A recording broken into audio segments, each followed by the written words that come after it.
भादों का घी एक सर्वश्रेष्ठ टॉनिक। जी हाँ, शास्त्रों में भादों अर्थात भाद्रपद मास का घी सर्वश्रेष्ठ कहा गया है। आइए जानते हैं कैसे। भादों मास में धामन, सेवण, गंठिया, मुरट, लंप आदि घास, जो कि असल में औषधि समान वनस्पतियां हैं, इन दिनों पककर लहलहाने लगती हैं।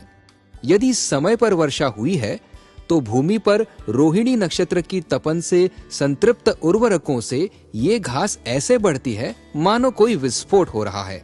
इन जड़ी बूटियों पर जब 2 शुक्ल पक्ष गुजर जाते हैं तो चंद्रमा का अमृत इनमें समा जाता है। आश्चर्यजनक रूप से इनकी गुणवत्ता बहुत बढ़ जाती है। गायें जब इन्हें चरकर रात भर जुगाली करती हैं और अमृत रस को अपने दुग्ध में परिवर्तित करती हैं, तो ये दूध भी अत्यंत गुणकारी होता है। इससे बने दही को जब मथा जाता है तो पीलापन लिए मक्खन निकलता है और घी बनाया जाता है। इसे ही भादवे का घी कहते हैं। इसमें अतिशय पीलापन होता है। घी का ढक्कन खोलते ही 100 मीटर दूर तक इसकी मादक सुगंध हवा में तैरने लगती है। ये घी रामबाण औषधि के समान होता है। इसलिए ये आवश्यक है कि इस महीने के घृत को गाय के दूध से वैदिक विधि से या तो स्वयं घर पर बनाएं या किसी विश्वास पात्र व्यक्ति से ही लें, जिससे इसके गुणों का पूरा लाभ मिल सके।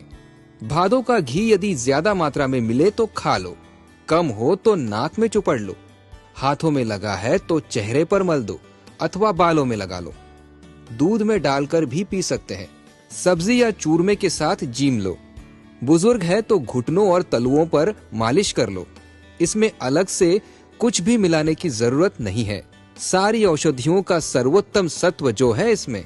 इस घी से हवन, देव पूजन और श्राद्ध करने से अखिल पर्यावरण, देवता और पितृ तृप्त हो जाते हैं। कहा जाता है कि इसका सेवन करने वाली विष्णोई महिला 5 वर्ष के उग्र सांड की पिछली टांग पकड़ लेती और वो चूं भी नहीं कर पाता था।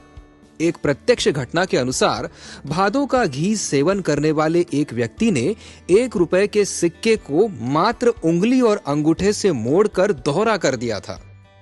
इसमें स्वर्ण क्षार की मात्रा इतनी अधिक होती है कि एक कहावत के अनुसार इस घी को खाकर लड़ने वाले बकरों के सर कटने पर भी धड़ लड़ते रहते थे।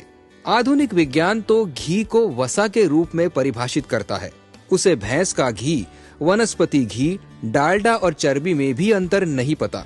जबकि पारखी लोग तो ये तक पता कर देते थे कि ये फलानी गाय का घी है। जो इस अमृत का उपभोग कर रहे हैं वे निश्चित ही भाग्यशाली हैं। यदि भादवे का घी नहीं मिले तो गोमूत्र सेवन करें, वो भी गुणकारी है। वही गायें, वही भादवा और वही घास आज भी है।